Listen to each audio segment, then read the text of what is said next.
شرافت صاحب میرا ہی چہرہ دیکھ رہے تھے۔ وہ کہنے لگے کیا کہنا چاہتے ہو تم؟ دیکھو حق مہر طے ہو چکا ہے۔ بڑی بے چینی تھی ان کے چہرے پہ۔ میں نے کہا آپ میری بات علیحدگی میں سن سکتے ہیں؟ میں حق مہر کی بات نہیں کرنا چاہتا، کچھ اور کہنا چاہتا ہوں۔ وہ کہنے لگے جی نہیں، میں صرف نکاح کرنا چاہتا ہوں۔ میں نے کہا ٹھیک ہے، آپ 15 منٹ انتظار کیجئے۔ میں جانتا تھا یہ بڈھا ایسے نہیں مانے گا، خواہ کی بدمزگی ہوگی۔ میں نے کمرے میں جا کے سرخ فینسی دوپٹہ خود پہ لیا اور گھونگھٹ نکال کے بیٹھ گیا۔ کچھ ہی دیر میں مولانا صاحب آ گئے، ساتھ میں فہیم بھی تھا۔ میں جانتا تھا اس وقت وہ مجھے کن نظروں سے دیکھ رہا ہوگا۔ بہرحال میں نے سائن کیے، ایجاب و قبول بھی کیا۔ جب شرافت صاحب نے کہا کہ وہ رخصتی چاہتے ہیں تو میں نے کہا کہ وہ کمرے میں آئے، مجھے ان سے بات کرنی ہے۔ جیسے ہی شرافت صاحب کمرے میں آئے تو ادھر ادھر دیکھنے لگے، پھر کہنے لگے آپ کا وہ بھتیجا کدھر ہے؟ میں نے دوپٹہ اتارا۔ وہ میرا چہرہ غور سے دیکھ رہے تھے، جو کہ میک اپ سے بالکل پاک تھا، اور میں نے وگ بھی نہیں پہنی تھی، صرف دوپٹہ ہی اوڑھا ہوا تھا۔ مجھے دیکھ کے ان کے چہرے پہ غصے کے تاثرات آنے لگے۔ وہ کہنے لگے اے لڑکے، یہ کیا گھٹیا مذاق ہے؟ تمہاری پھپھو کہاں ہے؟ میں نے کہا میں ہی ہوں۔ تو میری بات سن کے وہ غصے سے میرے پاس آئے، کہنے لگے کیا بکواس ہے یہ؟ میں نے کہا میں آپ سے سچ کہہ رہا ہوں، پھپھو میں ہی ہوں۔ اصل میں ہمیں گھر چاہیے تھا اور آپ 2 جوان لڑکوں کو گھر نہیں دینا چاہتے تھے، اس لیے مجبوراً میں نے ایک خاتون کا، میرا اتنا ہی کہنا تھا جب ایک زوردار تھپڑ میرے منہ پہ لگا، اتنا زور کا کہ میں لڑکھڑا کے رہ گیا۔ وہ بڑے غصے سے اپنی دونوں مٹھیاں بھینچے کھڑے تھے۔ وہ کہنے لگے جھوٹے دھوکے باز انسان، تم نے مجھے دھوکے میں رکھا، میری آنکھوں میں دھول جھونک رہے تھے اور میری بیٹی کی آنکھوں میں بھی۔ میں تمہارا یہ نکاح توڑوا کے رکھ دوں گا، میں کبھی بھی تمہیں اپنی بیٹی نہیں دوں گا۔ میں نے کہا دیکھیں شرافت صاحب، آپ نے اپنی مرضی سے یہ نکاح کیا ہے، وہ میری بیوی ہے۔ شرافت صاحب کہنے لگے اس کا نکاح میں نے کسی اور شرط پہ کیا تھا، جب تم وہ ہو ہی نہیں تو تم کیا سمجھ رہے ہو؟ میں تم جیسے کمینے کو اپنی بیٹی دوں گا جو دھوکے باز ہے، جھوٹا ہے، جس نے میرے ساتھ یہ ڈرامہ رچایا، میرے جذبات کے ساتھ کھیلا۔ میں نے کہا میں نے آپ کے ساتھ ایسا کچھ نہیں کیا، نہ آپ کے ساتھ محبت کا ڈرامہ رچایا ہے، نہ آپ سے کوئی محبت کے دعوے کیے ہیں، نہ کوئی وعدے کیے ہیں۔ آپ کی بیٹی مجھے بہت پسند تھی، اس لیے میں نہیں چاہتا تھا کہ اس کی شادی آپ کے بھائی کے بیٹے سے ہو، اس لیے مجھے تھوڑی سی اپنی انگلی ٹیڑھی کرنی پڑی، لیکن میرا وعدہ ہے میں اسے بہت خوش رکھوں گا۔ اتنی زور کا تھپڑ آج تک میں نے کسی کے ہاتھ سے نہیں کھایا تھا۔ کسی کی اتنی ہمت نہیں تھی کہ مجھے تھپڑ مارے، یا کوئی یوں تھپڑ مار کے میرے ہاتھوں سے بچ جائے، لیکن وہ سسر تھا، اس لیے میں ضبط کر گیا۔ اب دوسری بات میری غلطی تھی، لیکن اپنی محبت کو پانے کے لیے اس کے علاوہ میرے پاس کوئی دوسرا راستہ بھی نہیں تھا۔ اگر میں شرافت صاحب سے رشتہ مانگتا تو یقیناً وہ شرافت سے انکار کر دیتے، اور میں انکار سننا نہیں چاہتا تھا، اس لیے میں نے یہ راستہ اپنایا تھا۔ وہ کہنے لگے بھول جاؤ، میرب کی شکل بھی میں تمہیں دیکھنے نہیں دوں گا، ابھی کے ابھی دفع ہو جاؤ یہاں سے۔ میں نے کہا میں گھر کا انتظام بہت جلد کر لوں گا، اور جیسے ہی گھر کا انتظام کروں گا میں میرب کو لینے آؤں گا۔ میرے خیال سے تب تک آپ کا غصہ ٹھنڈا ہو چکا ہوگا۔ میرا یہ کہنا تھا، انہوں نے میرا گریبان پکڑ لیا۔ وہ بے تحاشا غصے میں تھے، میرے منہ پہ در پہ کئی مکے مارے، لیکن میں نے کچھ نہیں کہا، اس لیے کہ میری غلطی تھی۔ میں چپ چاپ اس لیے مار کھاتا رہا۔ انہوں نے مجھے دھکے مار کے گھر سے نکالا، ساتھ میں فہیم کو بھی۔ ایک تماشا سا لگ گیا تھا۔ ظاہر سی بات ہے یہ بات میرب تک بھی پہنچی تھی، لیکن میں دیکھ نہیں پایا کہ اس کا کیا ری ایکشن تھا۔ بہرحال محلے والوں نے بھی ہمیں بہت برا بھلا کہا۔ سردی میں رات کے 10-11 بجے ہم دونوں ہی فٹ پاتھ پہ بیٹھے تھے، اور فہیم مجھے لعنتیں بھیج رہا تھا۔ وہ کہنے لگا کمینے، تجھ سے پہلے کہا تھا کہ یہ شرافت نہیں مانے گا، مت ڈال ایسا بکھیڑا، لیکن تجھے چین نہیں تھا، اب خود بھی نکلا ہے، مجھے بھی گھر سے نکال دیا۔ میں نے کہا بے فکر رہو، جلد ہی گھر کا انتظام ہو جائے گا۔ وہ کہنے لگا ابھی کیا کرنا ہے، یہاں فٹ پاتھ پہ سونا ہے۔ میں نے کہا نہیں، میری ایک دوست سے بات ہو چکی ہے، چلتا ہوں۔ میں نے جیب سے رومال نکال کے اپنے ہونٹ کے قریب زخم سے خون صاف کرتے ہوئے کہا۔ میرے چہرے کا نقشہ بگڑا ہوا دیکھ کے فہیم کہنے لگا، تمہارے سسر نے اچھی سلامی دی ہے ویسے تمہیں، ہمیشہ یاد رکھنا اسے۔ اور میری ایک بات اور کان کھول کے سن لو، شرافت کبھی بھی اپنی بیٹی تمہارے ساتھ رخصت نہیں کرے گا۔ میں نے کہا یہ سب بھی دیکھا جائے گا، فی الحال تو میں اسے اپنے ایک دوست کے گھر لے گیا، وہ بھی اکیلا رہ رہا تھا، اس کی فیملی 1 مہینے کے لیے کہیں گئی تھی، کچھ دن میں نے وہیں گزارے، پھر ہمیں ایک چھوٹا سا گھر مل چکا تھا۔ جیسے ہی گھر کا انتظام ہوا میں دوبارہ سے شرافت صاحب کے گھر گیا، لیکن انہوں نے دروازے پہ ہی مجھے مغلیات بکنی شروع کر دی۔ وہ کہنے لگے چلے جاؤ یہاں سے، آئندہ اگر مجھے نظر آئے تو تمہیں چھوڑوں گا نہیں، اور بہت جلد میں اپنی بیٹی کو خلا لے کے دوں گا۔ میں نے کہا آپ ایسا نہیں کر سکتے، کیونکہ میں نے آپ کی بیٹی کے ساتھ کوئی زیادتی نہیں کی ہے، سیدھا سادہ نکاح کیا ہے، اس کے باپ کی رضامندی کے ساتھ آپ کے دستخط نکاح نامے پہ موجود ہیں۔ وہ تو شکر تھا کہ نکاح نامہ میرے پاس تھا، ورنہ پتہ نہیں شرافت صاحب اپنی کون سی شرافت دکھاتے۔ بہرحال وہ مجھے کہہ چکے تھے کہ اگر دوبارہ میں انہیں ان کے گھر کے آس پاس بھی نظر آیا تو وہ پولیس کو کہہ کے مجھے جیل میں بند کروا دیں گے۔ مجھے ہر صورت میرب سے بات کرنی تھی، اسے اپنی محبت کا یقین دلانا تھا۔ اگر وہ ایک بار قائل ہو جاتی تو یقیناً یہ معاملہ خوش اسلوبی سے طے ہو سکتا تھا۔ نکاح کے 1 ہفتے بعد سے وہ گھر سے باہر نہیں نکلی تھی، اور میں آفس سے آدھی چھٹی لے کے اس کے اسکول کے باہر کھڑا رہتا تھا کہ شاید اسکول پڑھانے جائے اور چھٹی پہ باہر نکلے اسکول سے تو میں اس سے بات کروں۔ لیکن 1 ہفتے بعد میں اس کے اسکول کے باہر ہی کھڑا تھا جب میں نے اسے اسکول سے باہر نکلتے دیکھا۔ میں فوراً سے اپنے قدم بڑھا کے اس کے پاس آیا۔ میں نے کہا میرب میری بات سنو۔ وہ رک گئی، مجھے دیکھا اور بڑی حیرت سے دیکھا، پھر نفرت سے اپنا رخ پھیر گئی۔ وہ کہنے لگی میرا پیچھا مت کرنا ورنہ میں اپنے باپ کو بتا دوں گی۔ میں نے کہا پلیز میری ایک بار بات سن لو۔ وہ کہنے لگی کچھ نہیں سننا مجھے، میں نہیں جانتی تھی تم اتنے بڑے دھوکے باز نکلو گے۔ ایک عورت بن کے کیا کچھ نہیں کیا تم نے میرے ساتھ، مجھے اپنے آپ سے گھن محسوس ہو رہی ہے۔ میرا تو مردوں کے ساتھ ساتھ عورتوں پر سے بھی اعتبار اٹھ گیا ہے، میں تمہیں کبھی بھی معاف نہیں کروں گی۔ میں نے کہا پلیز ایک بار بات سن لو، مجھے سمجھنے کی کوشش کرو، باخدا میں نے جان بوجھ کے کچھ نہیں کیا۔ وہ وہیں کھڑی ہو گئی، بے دردی سے اس نے اپنے آنسو اپنے ہاتھ کی پشت سے صاف کیے، کہنے لگی کون سی صفائیاں پیش کرنا چاہتے ہو تم؟ دیکھو میں نے کبھی تم سے محبت نہیں کی، صرف اپنے باپ کی خاطر تم سے نکاح کیا تھا، اور جو کچھ تم نے ایک عورت بن کے میرے ساتھ کیا ہے، مجھے راتوں کو نیند نہیں آتی، مجھے لگتا ہے میں نے کوئی گناہ کبیرہ کر دیا ہے۔ تم بہت برے ہو، مجھے تم سے نفرت ہو چکی ہے، جو کچھ تم نے میرے ساتھ کیا ہے میں تمہیں کبھی معاف نہیں کروں گی، اور جو میرے باپ کے ساتھ کیا ہے اسے بھی کبھی معاف نہیں کروں گی، بہتر ہے مجھے چھوڑ دو۔ میں نے کہا دیکھو میرے قریب تم خود آئی تھیں، اور تمہاری قربت نے جو حشر میرے دل پہ برپا کیا ہے تمہیں اندازہ بھی نہیں ہے مجھ پہ کیا گزر رہی ہے۔ دیکھو ہم ایک پاکیزہ رشتے میں بن چکے ہیں، اپنے باپ کو سمجھانے کی کوشش کرو کہ مجھ سے الجھے مت۔ جب میں تمہاری خاطر اتنا بڑا ڈرامہ رچا کے تم سے نکاح کر سکتا ہوں تو تمہیں اپنے ساتھ لے جا بھی سکتا ہوں، مجھے کوئی روک نہیں سکتا۔ یہ سن کے وہ میرے سامنے کھڑی ہو گئی، کہنے لگی بدماش ہو تم کیا؟ ہاں تم بدماش ہی ہو سکتے ہو، کیونکہ یہ کسی بھی شریف انسان کا کام نہیں ہے جو تم نے کیا ہے۔ میں تم سے سخت نفرت کرتی ہوں، بہتری اسی میں ہے کہ مجھے طلاق دے دو ورنہ میں عدالت کے ذریعے خلا لے لوں گی۔ وہ بڑے غصے میں تھی، اور غصے میں بھی بہت خوبصورت لگ رہی تھی۔ میں نے کہا تمہارے لیے رشتے مذاق ہو سکتے ہیں، میرے لیے نہیں ہے۔ وہ کہنے لگی جھوٹ مت بولو، تم نے رشتوں کو مذاق ہی سمجھا ہے، ایک عورت بن کر اپنے عورت ہونے کا غلط فائدہ اٹھایا، مجھ سے ہمدردی جتائی، میری ماں بننے کی کوشش کرتے رہے، میرے قریب ہوتے رہے، اور میں بے وقوف بنتی رہی۔ یہ کہتے ہوئے وہ سسکیوں سے رونے لگی۔ میں نے جیسے اس کا ہاتھ پکڑا تو اس نے زور سے اپنا ہاتھ جھٹکے سے پیچھے کیا، کہنے لگی ہاتھ بھی مت لگانا مجھے۔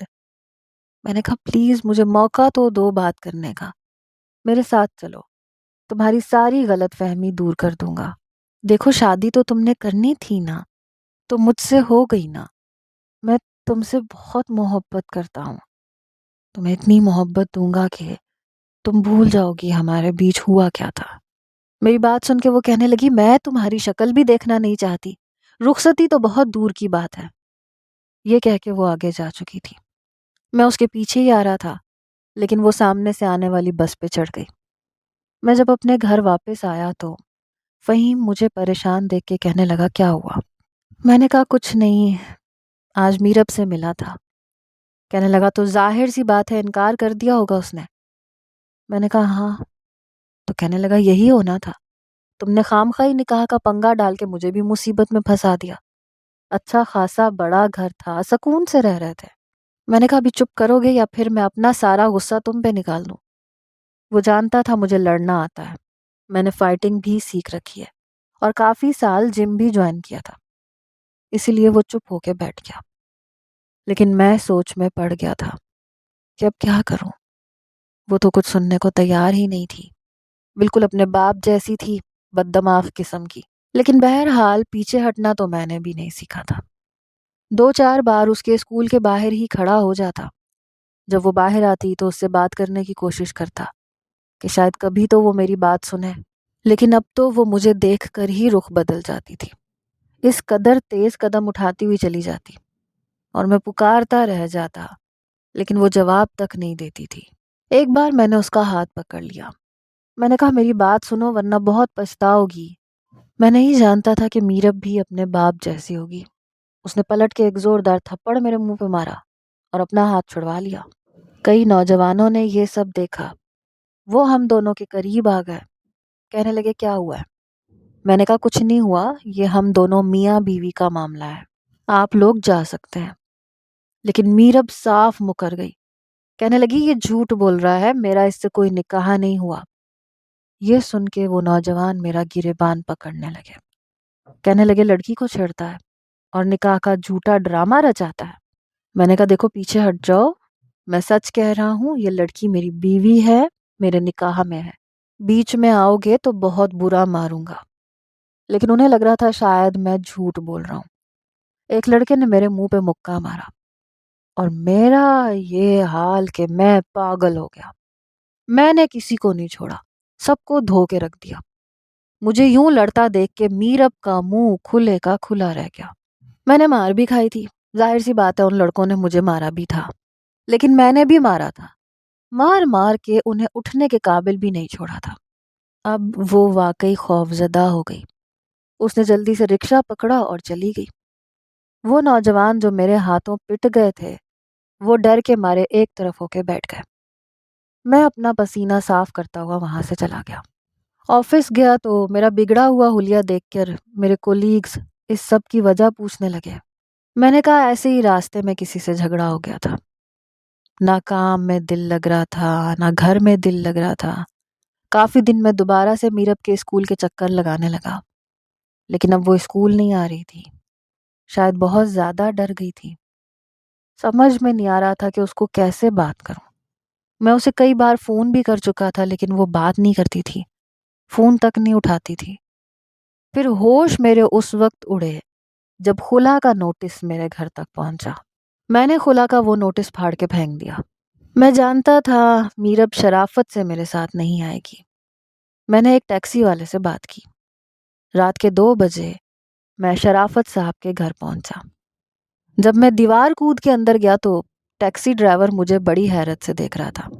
میں خاموشی سے میرب کے کمرے میں آیا. وہ بے خبر سو رہی تھی.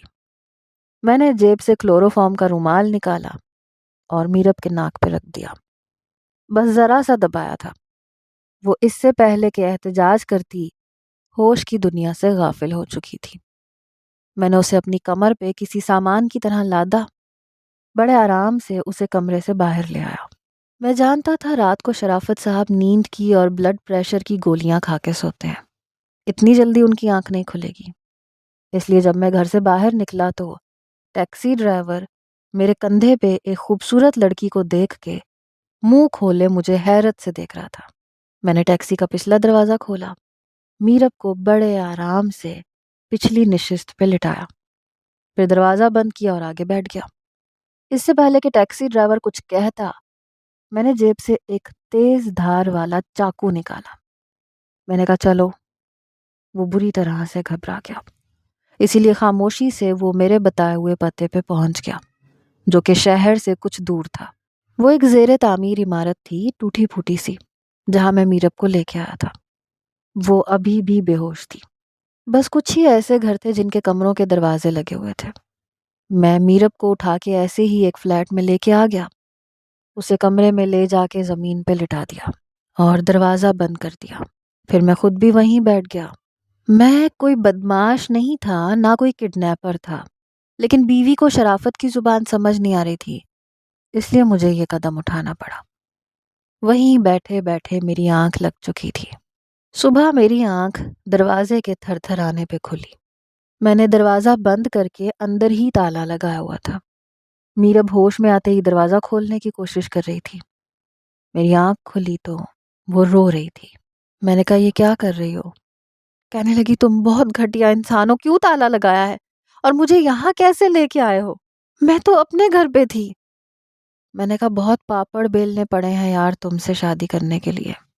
شادی اس لیے نہیں کی تھی کہ تمہیں چھوڑ دوں، تم نے میرے لیے شرافت والا کوئی راستہ چھوڑا ہی نہیں تھا، اس لیے مجھے تھوڑی سی زبردستی بدماشی کرنی پڑی۔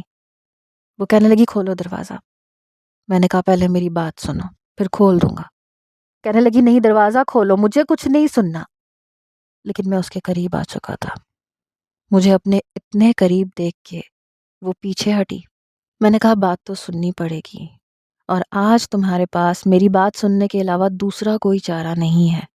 میں ایک ایک قدم اس کی طرف بڑھا رہا تھا۔ میری نظروں کی وارفتگی بڑھنے لگی تھی۔ وہ اپنے آنسو صاف کرتے ہوئے ایک ایک قدم پیچھے لے رہی تھی۔ پورے کمرے کو دیکھ رہی تھی، کہیں بھی چھپنے کی کوئی جگہ تھی ہی نہیں جہاں وہ چھپ جاتی۔ کمرہ بالکل خالی تھا۔ آہستہ آہستہ وہ دیوار سے جا لگی اور میں اس کے قریب ہو گیا۔ اپنا ہاتھ رکھ کے اس کا راستہ بھی بند کر دیا۔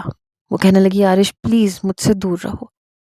میں نے کہا میرے اندر جذبات کا تلاطم طوفان ٹھاٹھیں مار رہا ہے، تمہیں اندازہ نہیں ہے اس وقت میرے دل کی کیا حالت ہے۔ پہلے اپنے دل کو قرار دوں گا میں، پھر تمہاری بات سنوں گا۔ یہ کہہ کے میں اس کے قریب آ چکا تھا اور اس کی رنگت بالکل فک پڑ چکی تھی۔ وہ کہنے لگی اگر تم نے میرے ساتھ زبردستی کی تو میں اپنی جان لے لوں گی۔ میں نے کہا اس وقت تو تمہاری دوری میری جان لے رہی ہے، بڑی مشکل سے تمہیں پایا ہے، اس لیے نہیں کہ ترستا رہوں۔ مجھے اس وقت کچھ بھی نظر نہیں آ رہا تھا سوائے میرب کے۔ تھوڑا سا یقین کرنا چاہتا تھا کہ وہ میری ہے، اس لیے اپنی آنکھیں بند کر کے میں اس کی کمر پہ اپنا ہاتھ ڈال کے اسے بالکل اپنے قریب کر چکا تھا۔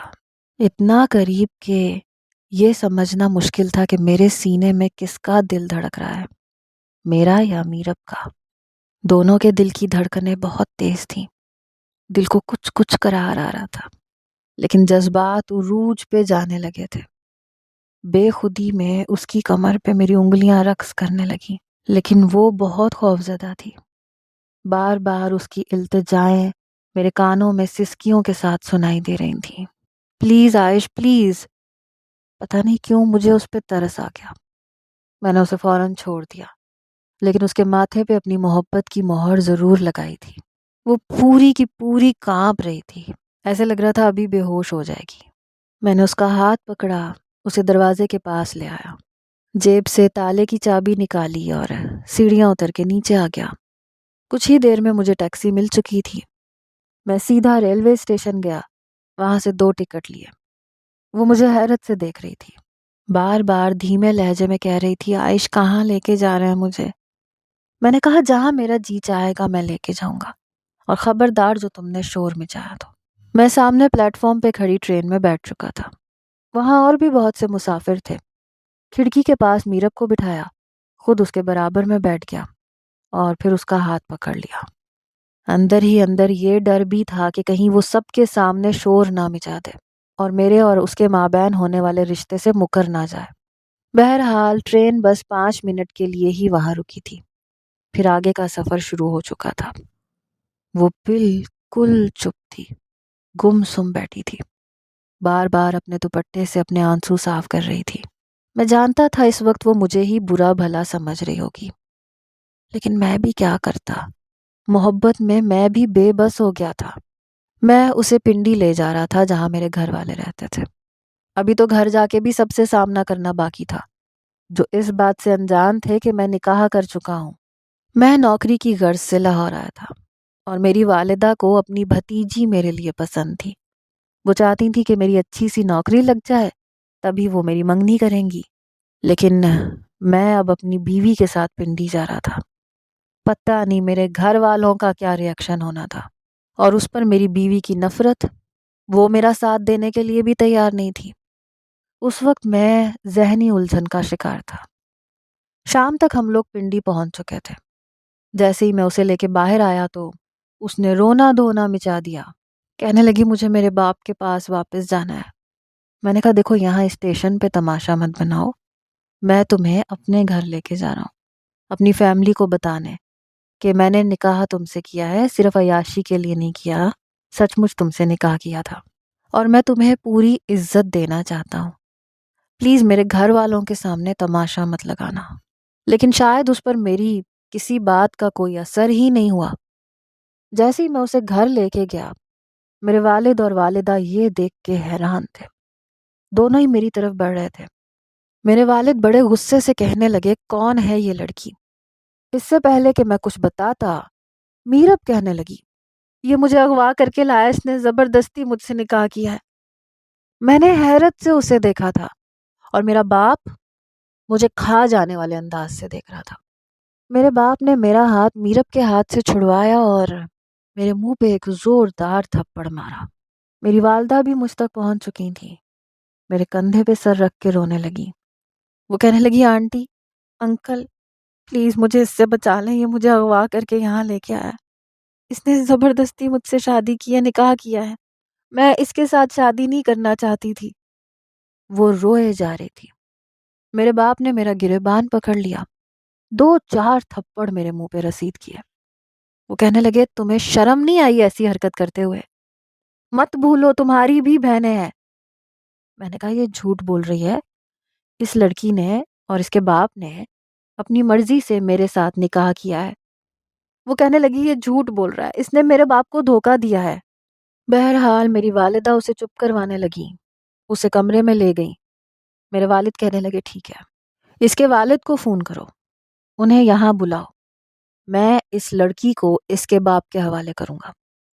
میں نے کہا یہ سب کچھ نہیں ہوگا، وہ میری بیوی ہے اور یہیں رہے گی وہ، میں نے اس کے ساتھ کچھ بھی غلط نہیں کیا ہے، آپ پلیز میری بات سنیں۔ پر میرے والد کچھ بھی سننے کے لیے تیار نہیں تھے۔ تم نہیں بتاؤ گے؟ ٹھیک ہے، میں اس سے پوچھ لوں گا، وہ مجھے اپنے باپ کا نام پتہ بھی بتا دے گی۔ یاد رکھو میں تمہاری کسی بھی غلط حرکت پر تمہارا ساتھ نہیں دوں گا۔ میں نے اپنے والد سے کہا کہ ابا، اگر آپ نے اس لڑکی کو واپس بھیجا تو یاد رکھیے گا وہ دن میری زندگی کا آخری دن ہوگا، میں خود کو ختم کر لوں گا۔ اب میں بھی بے حد غصے میں تھا، چلا کے میں نے اپنے باپ سے یہ کہا تھا، اور وہ جانتے تھے کہ میں اپنی بات کا کتنا پکا ہوں۔ اس وقت میں خاموش ہو گیا۔ رات کو میری والدہ نے میرب کو اپنے کمرے میں سلایا، میں جا کے اپنے دوسرے کمرے میں سویا۔ اگلی صبح میں نے اپنے باپ سے کہا کہ میں اس لڑکی سے نکاح کر چکا ہوں، اور نکاح اس لیے کیا تھا تاکہ اس کے ساتھ زندگی گزار سکوں۔ ابا اگر آپ جذبات میں آ کے کوئی بھی غلط فیصلہ کریں گے جس میں میری مرضی شامل نہ ہو تو یاد رکھیے گا میرا مرا ہوا منہ دیکھیں گے۔ میں اپنی 3 بہنوں کا اکلوتا بھائی تھا، اپنے ماں باپ کا اکلوتا وارث تھا، اس لیے میرے باپ نے کچھ نہیں کہا، بس یہی کہا کہ ٹھیک ہے، ہم سب کو بتانا چاہتے ہیں کہ تمہارا نکاح ہو چکا ہے، ہماری عزت کا جو جنازہ تم نکال چکے ہو اس پہ پردہ ڈال سکے۔ پھر ایسا ہی ہوا۔ ایک چھوٹی سی رسم کے بعد میرب کو میرے کمرے میں بٹھا دیا گیا۔ جیسے ہی میں کمرے میں آیا تو اس کے ہاتھ میں ٹوٹا ہوا کانچ تھا۔ وہ کہنے لگی جیسے تم گھٹیا ہو، تمہارے گھر والے بھی ایسے ہی ہیں، انہیں صرف تمہاری بات سمجھ میں آتی ہے، تم نظر آتے ہو، اگر وہ واقعی شریف ہوتے تو مجھے میرے باپ کے پاس چھوڑ کے آتے۔ میں نے کہا ٹھیک ہے، میں گھٹیا ہوں تو گھٹیا ہی صحیح، لیکن تمہیں اس گھٹیا انسان کے ساتھ ہی زندگی گزارنی پڑے گی۔ یہ کہہ کے میں اس کے پاس آ گیا۔ اس سے پہلے کہ میں اس کے قریب آتا، اس نے کانچ اپنی کلائی پر اتنی بے دردی سے پھیرا، حالانکہ مجھے لگتا تھا کہ میں اس کا ہاتھ پکڑ لوں گا، اس کے ہاتھ سے کانچ بھی چھین لوں گا، لیکن ایسا نہیں ہوا۔ خون کا ایک فوارہ تھا جو اس کے ہاتھ سے بہا تھا۔ میں بری طرح سے گھبرا گیا۔ میں نے تڑپ کے کہا میرب، لیکن تب تک وہ ایک اور گہرا زخم اپنے بازو پہ لگا چکی تھی۔ میں نے جلدی سے کانچ اس کے ہاتھ سے پکڑ کے دور پھینکا۔ وہ کہنے لگی میں اپنی جان لے لوں گی اگر تم نے میرے ساتھ کوئی بھی زبردستی کی تو۔ میں نے زبردستی اس کا ہاتھ پکڑا، اسی کے دوپٹے سے اس کا ہاتھ باندھا تاکہ خون رک جائے۔ مجھے اندازہ نہیں تھا وہ لڑکی اتنا بڑا قدم اٹھا لے گی۔ جلدی سے میں اسے گود میں بھر کر ہاسپٹل لے کر گیا، لیکن جب تک میں اسے ہاسپٹل لے کر گیا وہ